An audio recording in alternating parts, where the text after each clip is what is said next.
In 1901, a German scholar, William Wrede, published a book called The Messianic Secret. According to William Baird, this book sent tremors through New Testament scholarship, and after its publication, New Testament scholarship could never be the same again. What did Wrede write that wrought this revolution? Now, Wrede accepted Mark in priority, that is, that Mark wrote the first gospel, as did a majority of scholars in his day. Since Mark was the first gospel written, scholars use it to provide a rough contour or outline of Jesus' historical life. Scholars were also aware of the Messianic secret in the Gospel of Mark. That is, when Jesus tells either demons, the apostles, the crowds, or healed people not to make him known. Now, the basic explanation at this time for Jesus' prohibition was that Jesus did not want his identity as Messiah to be revealed until the disciples could understand the idea of a suffering Messiah. The disciples were expecting a political or maybe warrior Messiah, so Jesus kept his identity hidden until he could teach them that the Messiah was to suffer and die, and this happens, according to scholarship of the day, in Mark 8:31, right after Peter's confession that Jesus is the Messiah. Now, Wrede examines the Gospel of Mark and shows the various inconsistencies regarding the Messianic secret within it. On the one hand, Jesus publicly teaches and heals. On the other hand, he commands the demons, the apostles, and the crowds to secrecy. Wrede further points out that Jesus had revealed his death long before 8:31. All the way back in 2:20, when Jesus is teaching about fasting, he had said that the bridegroom will be taken away. Also, Wrede points out that when Jesus commands people to secrecy, the command is almost impossible to follow, and sometimes even a little silly or absurd. One example I'll just give is the healing of Jairus' daughter, Jairus, who is the synagogue official. We're told 4 times in the narrative that Jairus is a synagogue official. His daughter is dying, and he asks Jesus to go and heal her. As Jesus is going, the crowds are thronging about him, so much so that a hemorrhaging woman touches him and is healed. But then the notice comes that the girl has died. Nevertheless, Jesus continues. He goes to the house where the people are in mourning. They know the girl is dead. He takes his closest disciples and the parents of the girl into the room, raises her from the dead, and then instructs that nobody say anything. How are they not supposed to know this? She was dead, and now she's alive. And when we go to the synagogue next week and the girl shows up, aren't we going to know? So Wrede goes through the gospel and points out numerous inconsistencies, such as this one. And his conclusion is this: the motif of the Messianic secret, as presented in Mark, cannot reflect or document a historical setting. Wrede opines that Jesus did not teach that his identity be withheld from the crowds, but rather the early Christian community taught it to explain why they did not recognize him as the Messiah. In positing this, Wrede concludes that the gospel is not a historical document, but is rather a theological, dogmatic one. This is his key contribution. In other words, in attempting to resolve the difficulties of the Messianic secret, he found that the text better conforms to a theological document than a historical one. Essentially, what he is saying is this: guys, we got the genre all wrong. We thought it was historical, but it's not. It's theological or dogmatic. After his book, it's not so easy for scholars to regard the gospel as objective reports of the life and teachings of Jesus. He exposes the theological bias of Mark and the other gospel authors as well, and scholars came to realize that there's actually a complex process of tradition between the life of the historical Jesus and the writing of the Gospels. All right, well, what is that complex process of tradition? And it's the form critics who answer that question. So we'll turn our attention now to form criticism. Shortly after Wrede's publication, Hermann Gunkel developed a theory of reading the text, which comes to be known as form criticism. Now, Hermann Gunkel considers that the date of when the text was written cannot correspond to the date of the origin of the idea expressed in the document. So the exegete can't simply identify when the document was written and be finished. Rather, he had to enter into the mind or the soul of the author and the soul of the text and to construct the Urwelt, or the primeval world of the Old Testament. That is, the world before the writing of the document, the oral tradition. How is such a thing to be done? How does one access that oral tradition behind the written text? Well, according to Gunkel, he thought that oral tradition had its own laws or mechanisms or structures, And these could be studied in order to discover the inner soul of religion. Now, in oral tradition, he opined, one of these laws or mechanisms is the literary form, the form. Now, by form, he doesn't mean the Aristotelian form, such as nature or essence, and he doesn't mean the modern way that we speak about form, like a shape or a figure. For him, when he speaks about form, it's something like a literary pattern, or a repetition, repetitive words, or even images. Now, Gunkel maintains that this form has to be united with content, so form and content go together. And if one can determine where the form and the content were originally united, one can formulate a history of religion. That is, when the historical event took place. Why does he think this is possible? Because he says that every particular form-content unit has a unique locus, a Sitz im Leben, a situation in life, or a life setting in the history of religion. So, for example, just as today, preaching, when we think of preaching, we think of a pulpit, or fairy tales are told to children. So in ancient Israel, young women sang victory songs to the soldiers going off and returning from battle. The funeral song developed from the lament, and the priest declared Torah to the people. So what Gunkel wants to do is to instruct how to get to that oral tradition behind the writing of the text. Now, Gunkel focused mainly on the Pentateuch and the Psalms, but others took up his theories and applied them to the New Testament. Now, the earliest New Testament form critics of the 20th century saw that the Sitz im Leben, the life setting, that unique locus, that form, structure, content, was a liturgical setting. Thomas Esposito, in his 2015 dissertation, says this: "It is one thing to say that the Last Supper influences the liturgical life of the early believers, and that the meals portrayed in the synoptic Gospels reflect the liturgical life. It is another thing entirely to affirm that the gospel pericopes themselves are born as a result of the liturgical life of the early community. And yet that is precisely the point made by several influential form critics nearly a century ago." So the earliest form critics pointed to the oral tradition of the Gospels as being born in a liturgical setting. I'll just quote some of these for you. Karl Ludwig Schmidt says this: "It is clear that the formation of early Christian literature must take place on the basis of ancient Christian cult. In my opinion, for understanding the formation of the Gospels, I cannot overrate the importance of the early church's liturgical practice. The oldest form of the Jesus tradition is liturgically determined, and therefore is filled with images and transcends history." Martin Debelius says this: "The cultus in the life of the church ultimately gives rise to the pericopal form of the gospel." And another scholar, Rudolf Bultmann, acknowledged the liturgical role in the formation of the synoptic material. So, the synoptic gospels depict a chain of loosely connected episodes or pericopes, in between which Jesus is traveling or is on the road. Jesus is always coming from somewhere and then departing somewhere else. He travels non-stop from place to place in a series of missionary episodes. These episodes are not arranged chronologically. Instead, the life of Jesus is portrayed as a sequence of ongoing encounters.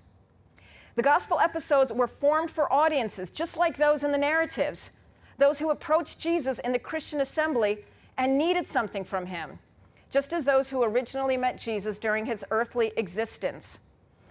Jesus is depicted not as someone in the past, but as someone who continually arrives and becomes approachable again.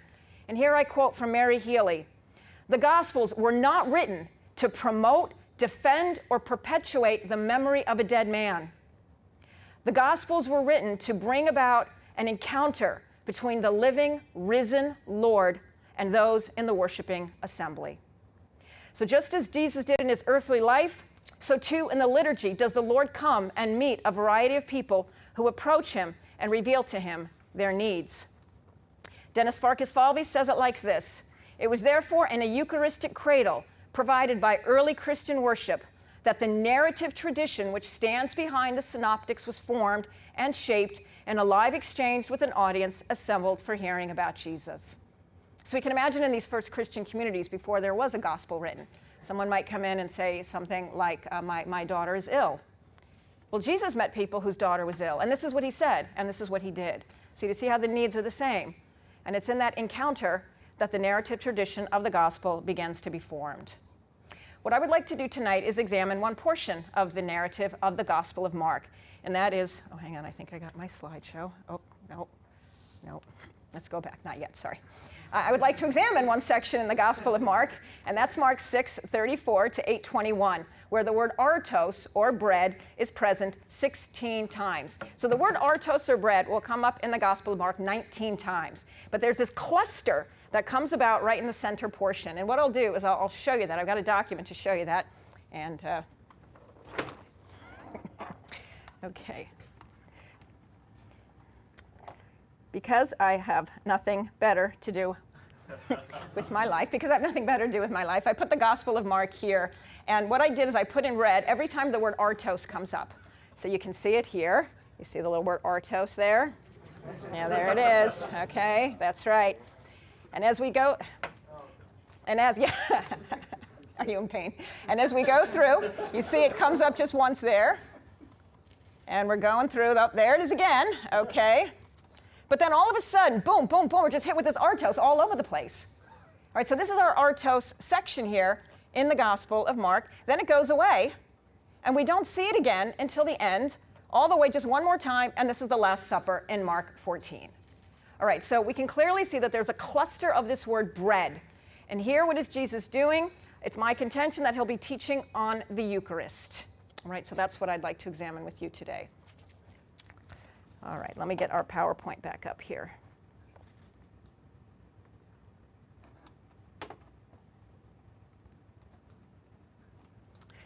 Okay, thank you for your patience there. All right.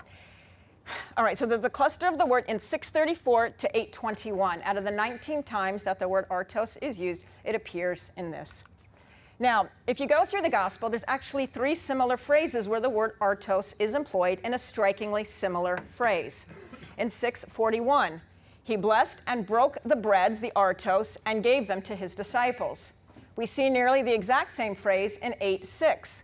Taking the 7 breads, giving thanks, he broke them and gave them to his disciples. And then again in 14:22, taking the bread, blessing it, he broke it and gave it to them. This can't be an accident. There's something going on with this, and we would like to try to figure out what that is. If we take a look at those 3 phrases and we step back and we try to look at the further context of them, what we begin to see is that these miracle stories where Jesus multiplies the loaves are preceded by hearing episodes. This indicates a liturgical context, since hearing the word and receiving the bread is the basic liturgical structure. So you can see in the first cycle, 634, Jesus teaches. Following that, in 635 to 44, he gives the miraculous bread, where we find that phrase. And then in 645 to 52, the disciples go into a boat. The boat is a symbol of the church. So hearing the word, receiving the bread, into the boat. That same cycle happens again, 731 to 37, the hearing the word, 8:1 to 9, receiving the bread, and then 8:14 to 20, we have a boat scene. Finally, if we take a look at the last one, this is in the Last Supper. The entirety of the gospel then becomes a preamble for the Last Supper. So 1:1 to 14:20 is the entirety of the hearing of the word. 14:22 to 24, that's the Last Supper where Jesus identifies himself with the bread. There's the receiving of the bread, but then there's no boat scene. And I think it can be implied that we, as the church, after we hear the word and we receive the bread, we are members of this church in the boat. We'll have to see what goes on in the boat. So the framework or structure of the Gospels parallels the liturgy, doesn't it? The whole structure of the Gospel parallels the liturgy. In the first part of the Mass, Jesus comes to us in word and deed, that is, through the scriptural witness. But that witness itself portrays Jesus as moving to Jerusalem, to the place of his sacrifice. And in the Mass, we move from the liturgy of the Word to the liturgy of the Eucharist, from word to sacrifice. The fact is there's 3 episodes with nearly the same artos phrase is evocative. I'll just bring that back up again. These are our 3 phrases. The number 3 indicates in Scripture geographical or spatial completion, particularly regarding sacred space. There are 3 realms of God's creation, the earth, the heavens, and the highest heavens. 3 places in the tabernacle, the court, the holy place, the Holy of Holies. 3 groups in the priesthood: the Levites, the priests, and the high priests. 3 entities in the desert encampment: the tribes, the priest, the tabernacle, or the ark in the center. I think you get the point. It's difficult to find any depiction of sacred space in Scripture without the number 3. The fact that there are nearly 3 exact phrases regarding Jesus' action of the bread ritual, while the last one, the Last Supper, encompasses the entirety of the gospel as a liturgical sequence, means that the gospel itself is presented as sacred space. It is crafted as a liturgical icon. Each episode penetrates deeper into the divine, and the final Artos episode, the Last Supper, corresponds to the realm of God, the Holy of Holies. And so the Passion narrative, it's as if when we read the Passion narrative or hear it, we're entering into the holy realm of God. Now, what goes on in that Passion narrative, that realm of God? Well, if you take a look at it, it seems that the Passion narrative of Mark unfolds in 3-hour intervals, which appear to span a 24-hour framework. So 7 events over 24 hours. I think this might reflect Psalm 119, 164. 7 times a day do I praise you. Praying 7 times a day is an ancient tradition then. So let's just go over this then. The Last Supper could take place at 6 p.m. when it was evening. Jesus and the disciples go to Gethsemane 3 hours later at 9. Jesus thrice chastises his disciple for not keeping watch, therefore he's arrested at midnight. Peter denies Jesus during the Jewish trial at 3 a.m. when the cock crows. Jesus is brought to Pilate at dawn. He's crucified at 9 a.m. And at 12 p.m., darkness covers the land until 3, the hour Jesus dies. It's hard not to see this structure as reflecting an ancient liturgical celebration. So the Gospels not only reflect or are born in a liturgical setting, they explicate it, they penetrate it, they present it, and they draw us into it. All right, let's go through then each of these 3 cycles in the Gospel of Mark. So here is our first cycle. All right, the hearing the word, 6:34, receiving the bread, and then we have our boat scene. All right, I'm sure you can all read that. If you can't, just pull it up on your phone, I guess. All right, so we begin that with Jesus disembarking and seeing the vast crowd. He sees the hapless crowd, and what does he do? His heart is moved with pity for them. He feels compassion, and he begins to teach them. Now that word, splanknitsomai, describes pity, which moves one to act in a beneficial and self-sacrificing way. I've looked at every time that I could find that word in extant Greek, and every time someone splanknitsomais, they then act. Okay, so you don't splanknitsomai and then go to bed. Okay, you're overwhelmed with compassion. It's almost like that gut-wrenching compassion, that physical compassion. Okay, and it gets you right in your gut, and then you have to do something. And Jesus does do something. What's the result of that splanknitsomai? Well, he begins to teach them. So Jesus' teaching is not born from a desire to show off his superior intellect or beat down the Pharisees. He sees human misery, and it moves him to teach. As it becomes late, the disciples advise Jesus to dismiss the crowd so he can get something to eat. But Jesus then commands the disciples to give them something to eat. And they protest that they don't have enough money, that they don't have money to buy enough artos to feed the crowd.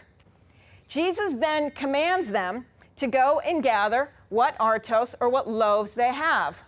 And they find out, and they say 5 and 2 fishes. This is actually, I think, a very good thing that the apostles do here. I know the apostles in the Gospel of Mark often get beaten up a little bit, and sometimes they do look a little hapless. But they give what they have here, don't they? They're hungry, they're tired, they give the 5 loaves and the 2 fishes. I can imagine the disciple maybe, Lord, we have 2 loaves and no fish. But they don't do that, do they? They give what they have. All right, so they produce 5 loaves, often as being symbolic of the Torah, and 2 fish, making 7. This represents the eschatological gathering of humanity. Jesus orders the people to be seated in groups of hundreds and in 50s and to be fed upon the green grass. Notice that we are in a deserted place. This deserted place, you can see that in 35. But in 39, they sit down in groups on the green grass.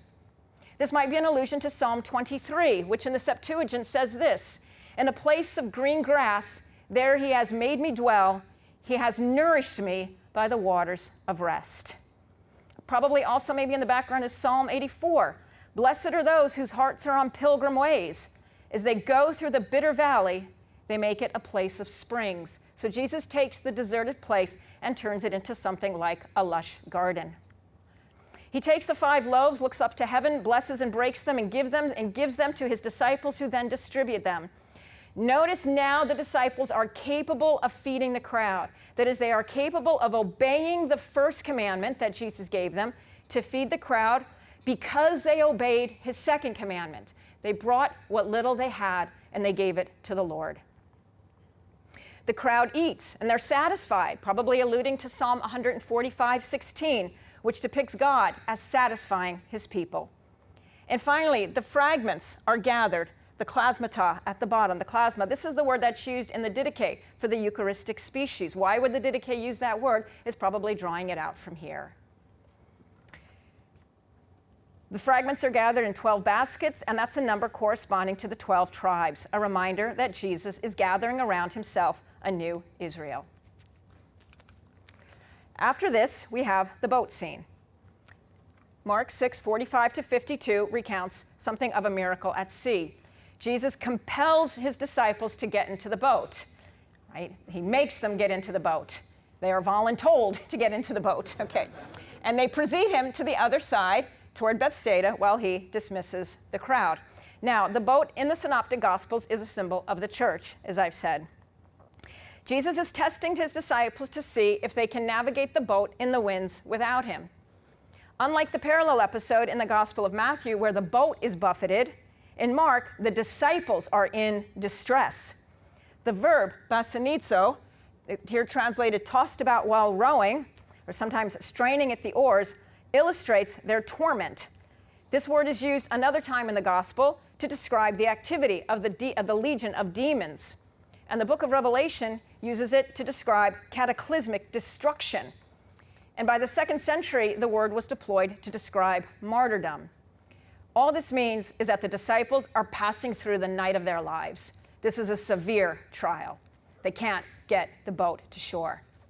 In the 4th watch of the night, meaning between 3 and 6 a.m., so this has been going on a long time now, Jesus comes to them, walking on the waves of the sea, wanting to pass them by.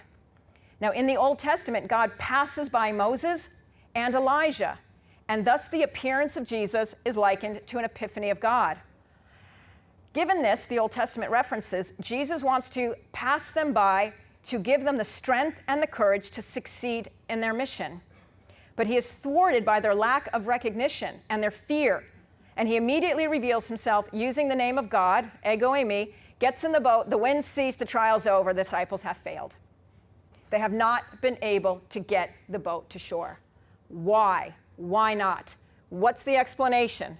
They had not understood the incident of the artos. They don't understand the bread.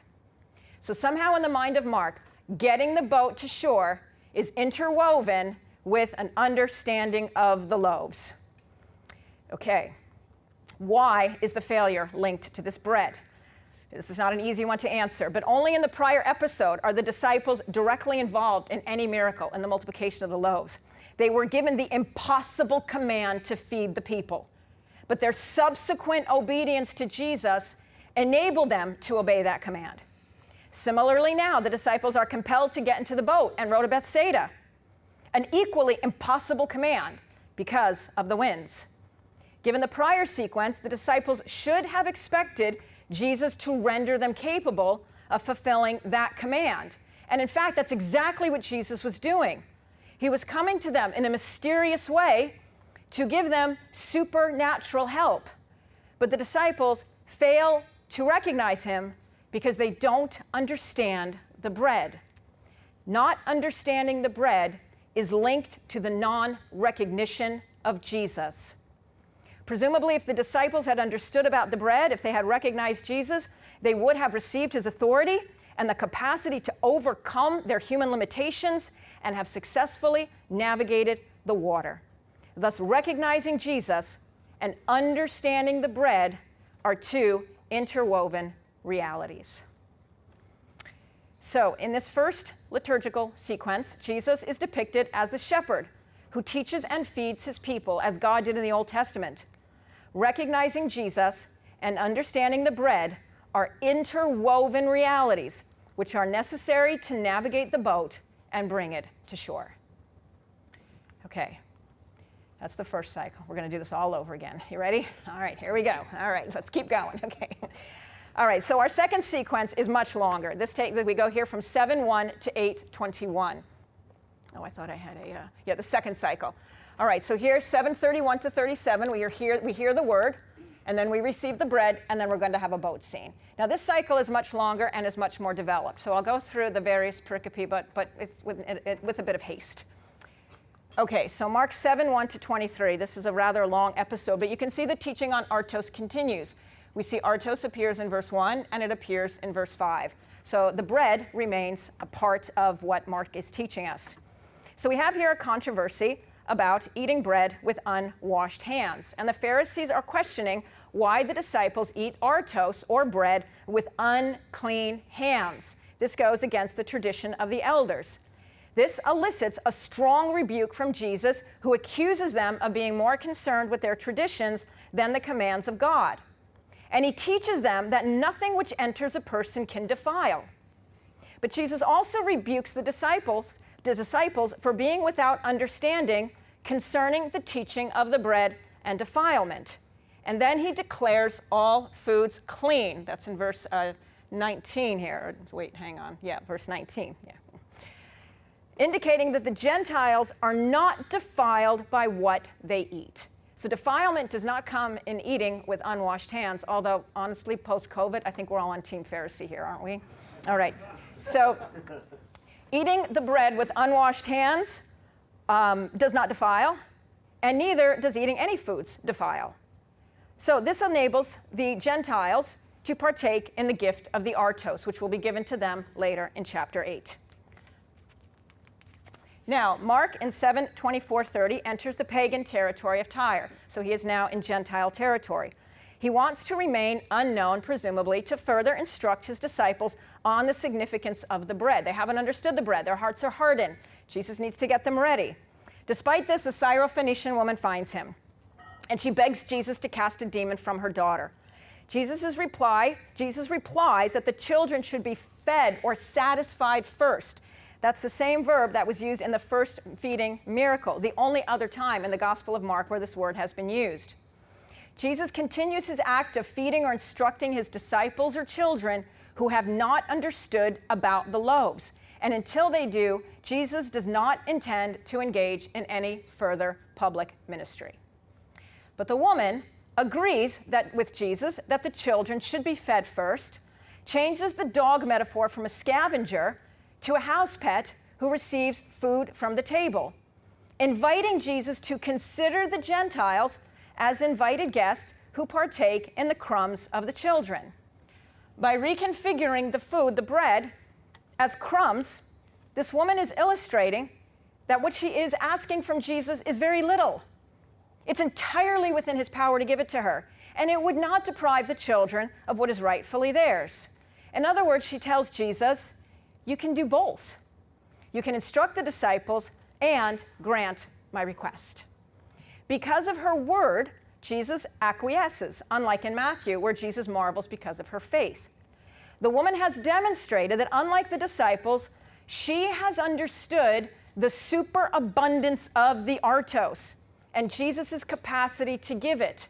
And her understanding of that reality grants her the favor that Jesus was initially reluctant to give, effectively changing his ministry from one where the dogs would have to wait for bread until the children were fed, to one where the dogs would now be giving crumbs.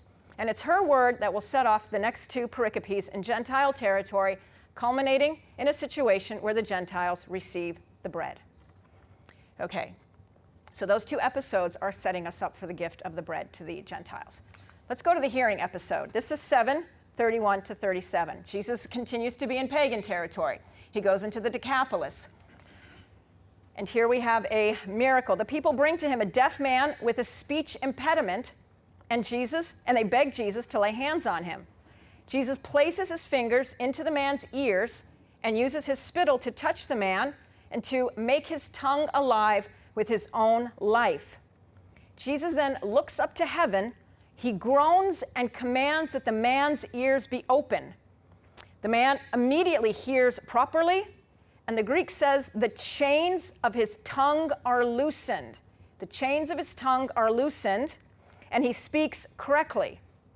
Now, the capacity to hear the voice of God and to proclaim his glory among the nations are defining acts which constitute the identity and mission of the people of God.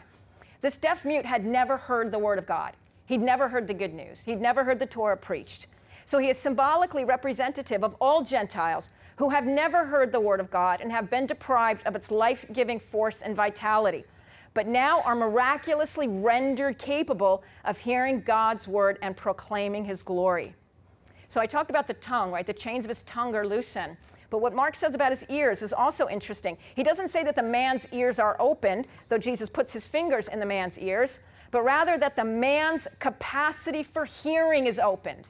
He is rendered capable of hearing. Thus, he enables the man to give testimony, and the crowd responds by proclaiming that Jesus does all things well, recalling Genesis 1:31. So Mark is showing how Jesus' actions symbolically make the deaf mute a new creation, a symbolic return from almost his realm of the dead, specifically by spitting, that is, with his own physical being.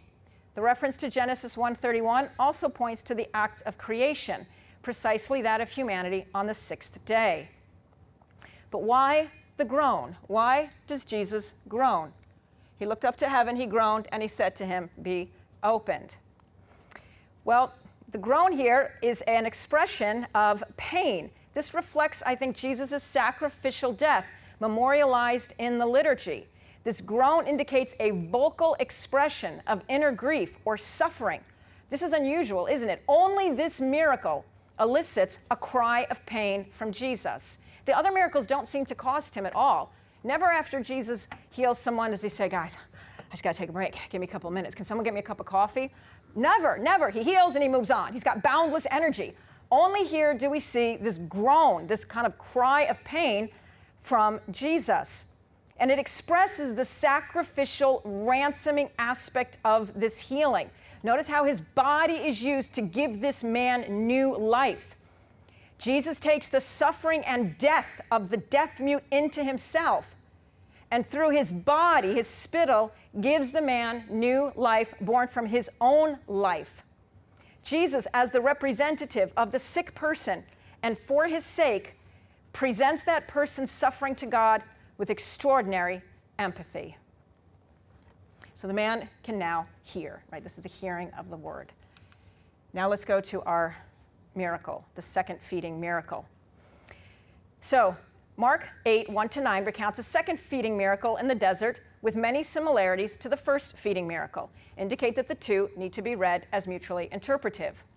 The second miracle illustrates now how the Gentiles can receive the bread, while continuing to underscore the incomprehension of the disciples. We begin with Jesus once again splanknitsomai. He feels compassion for the crowd. They have been with me now for 3 days and have nothing to eat. This is very unusual. As I said, when someone splanknitsomais, they immediately act. Jesus acts, but he doesn't immediately feed them. Instead, he turns to the disciples and shares his inner life with them. He discloses his compassion for the crowd to his disciples. I think what he wants to do is he's inviting the disciples to ameliorate the suffering of the crowd. Jesus is testing them to see if they too will be moved by compassion and act, and if they will trust in Jesus' ability to feed the crowd. The numbers that are here represent a Gentile setting. Instead of 5, which we had before, and 12, we have 4, and 7, 4, which is completeness, and 7 as well. The 4 is probably the corners of the earth, and 7 is completeness, pointing to the worldwide dimension of Jesus' mission. There's no juridical groupings, there's no grassy plain, Jesus has not acted as the shepherd, none of this happens. But notice there's one thing that remains, and that's the locale of the desert. Where can anyone get enough bread to satisfy them here in this deserted place? So the disciples considered the task of feeding impossible because of where they are. in this deserted place. The question indicates that nobody, not even Jesus, who had just fed the multitude, could satisfy them in this place of desolation and abandonment. Previously, when Mark had spoken of the desert place, he'd used the Greek word eremos. Here he uses the much less common word, eremia. This is a hapax in the gospel. Now, eremos can translate normal words, meaning the Negev or wilderness, but eremia only translates Hebrew words meaning desolation, waste, alienation. They are not just in a deserted place here, but metaphorically a place of destruction and abandonment. This reflects the Gentile context. But Jesus' miracle indicates that they do have enough bread. In fact, they have a complete amount, 7 loaves, and Jesus can provide for all with the bread supplied by the disciples, even in the darkest places. All right, let's do the boat scene then. Prior to the boat scene, we have a confrontation with the Pharisees. This is in 8:11-13. The word artos, you'll see, will appear 5 times in this last section. This is our last artos section before the Last Supper. So Jesus re-enters Jewish territory, and the Pharisees are waiting. And the hostile Pharisees demand a sign from heaven. That is, a sign from God to confirm that Jesus is impelled by divine power. They expect no forthcoming sign. That is, they think Jesus is impelled by maybe a satanic power or demonic power. And a sign from God would reveal that Jesus actually is acting with the force of God. So a lack of a sign would demonstrate that Jesus' potency does not derive from God, but Jesus interprets the Pharisees' request as a wicked and evil one, which will never be fulfilled. We then go into the boat. This is the final episode of Jesus and his disciples in a boat. Mark reveals that the disciples forgot to bring breads. They had forgotten to bring breads. They had only 1 bread with them in the boat. All right, now Mark is not crazy. There's something going on here. They have no breads. They have 1 bread. All right, we got to figure out what's going on. Jesus then warns his disciple of the leaven of the Pharisees and Herod.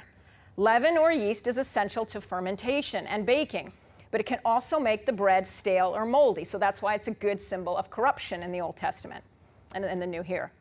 Jesus warns his disciples about the Pharisees' refusal to ascribe to him divine ability and their conclusion that he is colluding with evil powers, while Herod's leaven is the murder of John the Baptist, which prefigures the death of Jesus and his disciples. The disciples discuss this, and they conclude that Jesus teaches them this because they have no bread.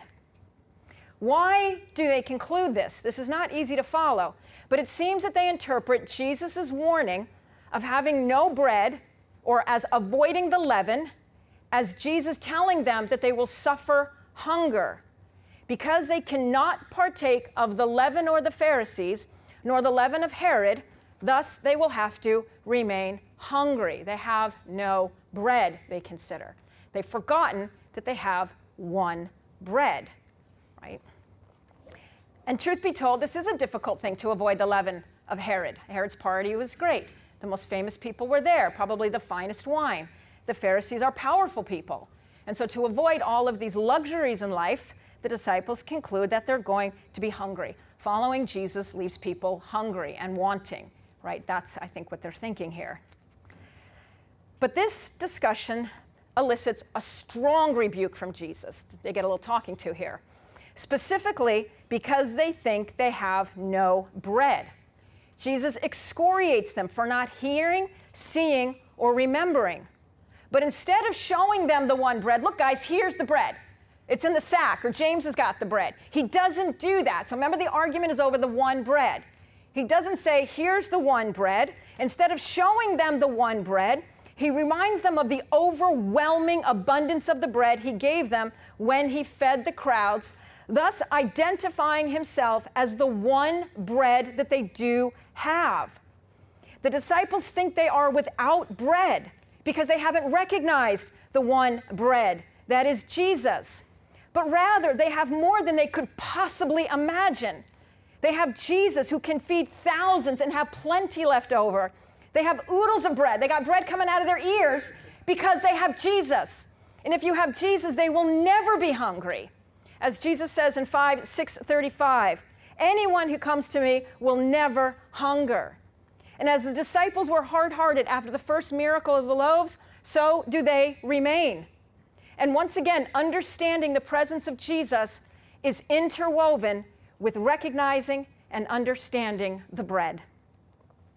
Okay, so in this liturgical sequence, we see the paradigmatic structure of hearing the word, receiving the bread, but in the second cycle, it's much more complex, isn't it?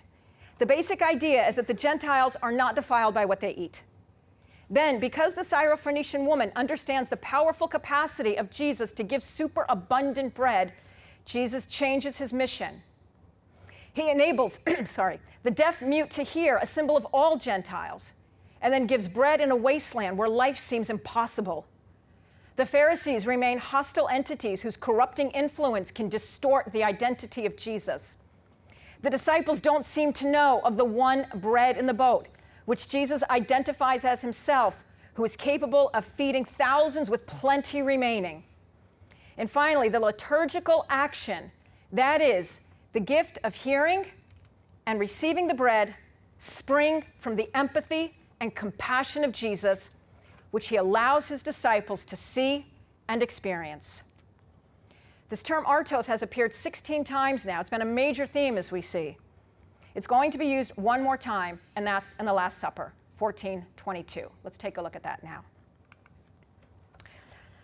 In the Last Supper, the word appears, artos appears, and Jesus here identifies his body to be given on the cross with the bread. As Jesus celebrates the Passover, he diverges from the usual rites and gives the traditional elements of the Passover liturgy a new meaning. He takes the bread, identifies it as his body, the same body which had been anointed for burial, and then gives this bread body to his disciples who take it. He likewise identifies the contents of the cup as his blood, which is to be poured out for many. Jesus had already said in the gospel that his death was a ransom, and therefore this death is not a martyrdom. It's more than that. It's a sacrifice.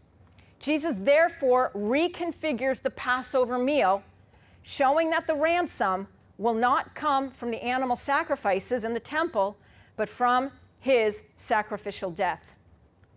Jesus interprets this ransoming death as the benefit for others, especially that it will be for the atonement of sins. This word here, I meant to change that. That should be poured out. Just pretend that says poured out there. Okay, sorry.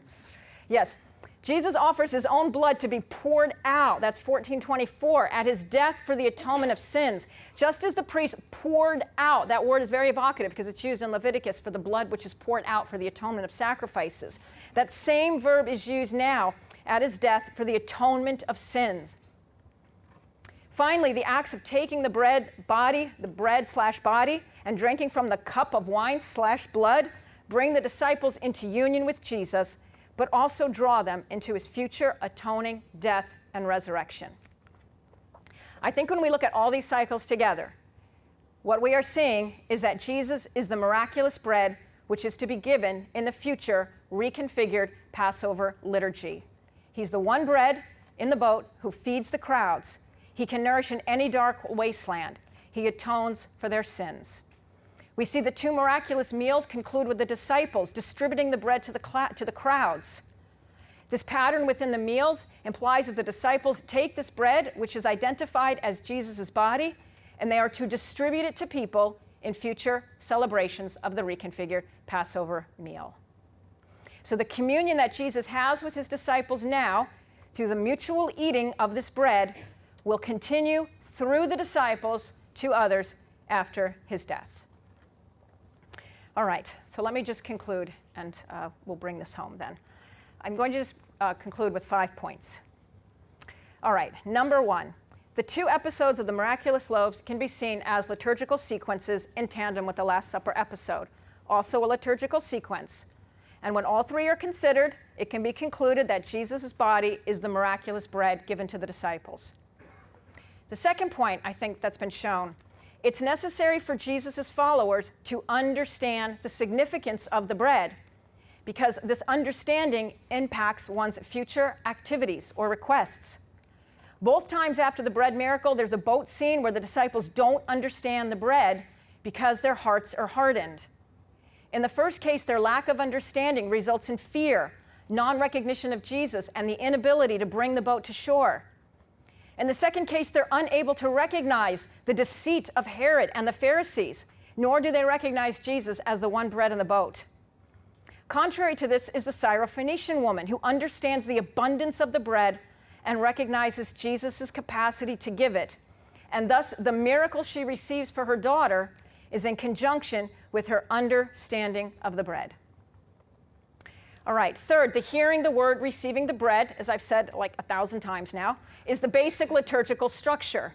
In the first miracle, Jesus sees the crowd who are described as sheep without a shepherd. And from the wellspring of compassion, he teaches them. They listen to him at length and receive the gift of the miraculous bread.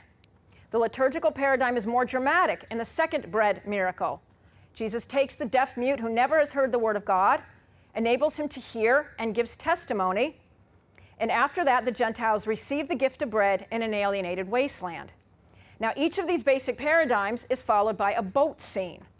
This hearing of the word for the Last Supper Passover meal, the hearing of the word, the hearing that goes on prior to the Passover is the entirety of the gospel prior to this. So when the overall gospel is viewed as patterned after the liturgical sequence, it can be concluded that the audience, us, is now in the boat. We're in the boat. And we will get the boat to shore. We will overcome our trials.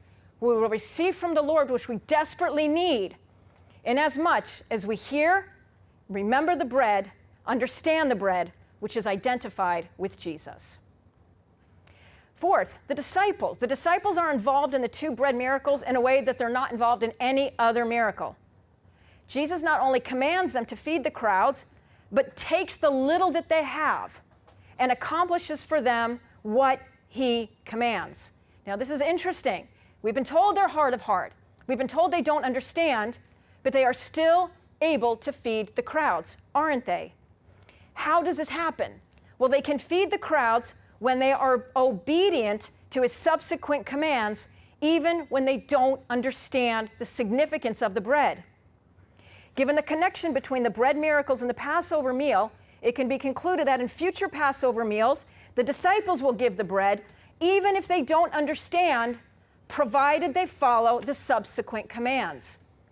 The reading of the miracles this way correlates well with the Church's understanding of the sacraments being confected ex opere operato, by the very act of the actions being performed. Finally, Jesus is emotionally vulnerable to his disciples. He allows them to gaze upon his interiority, to see his anguish and his compassion. Thus, the whole of the liturgy, where Jesus gives himself in word and in sacrifice, issues forth from his empathy and compassion for the misery of human suffering, which he invites his disciples to share in and experience. Thank you.